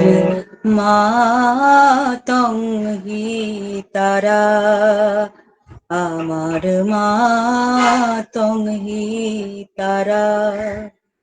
তুমি ত্রিগুণ ধরা পরাৎ পরা, ত্রিগুণ ধরা পরাৎ পরা, মা তং হি তারা। আমার মা তং হি তারা। তুমি জলে, তুমি স্থলে, তুমি আদো মূলে গো মা, আছো সর্বঘাটে অক্ষপটে, সাকারাকার নিরাকারা, মা তং হি তারা। আমার মা তং হি তারা। তুমি সন্ধ্যা, তুমি গায়ত্রী, তুমি জগত্তাত্রী গো মা, তুমি অকুলের ত্রাণ কর্ত্রী, অকুলের ত্রাণ কর্ত্রী, সদাশিবের মনোহরা, মা তং হি তারা। আমার মা তং হি তারা। তুমি ত্রিগুণ ধরা পরাৎ পরা, ত্রিগুণ ধরা পরাৎ পরা, মা তং হি তারা। আমার মা তং হি তারা। আমার মা তং হি তারা। প্রণাম নেবেন মহারাজ। অপূর্ব। অপূর্ব হয়েছে, থ্যাংক ইউ। মহারাজ, আসলে আপনি এত ডিটেলে বলেছেন যে আমাদের আর মনে হয় কারোর কোনো প্রশ্ন নেই। ঠিক আছে, আসলে আজকের টপিকসটা খুব ভালো ছিল। আজকে এই নারদীয় নারদীয় ভক্তি, তো এটা মানে এটা একটা মানে এর উপরে অনেক অনেক রকম আলোচনা রয়েছে, তো সমস্ত কিছু তো সব বলা যায় না। পরের দিনে আমরা আলোচনা করব। ঠিক আছে, সবাই ভালো থাকুন। ওম শান্তি শান্তি শান্তি, হরি ওম তৎসৎ। শ্রী রামকৃষ্ণার্পণমস্তু। প্রণাম মহারাজ। মহারাজ। প্রণাম মহারাজ। প্রণাম মহারাজ। ভালো থাকবেন।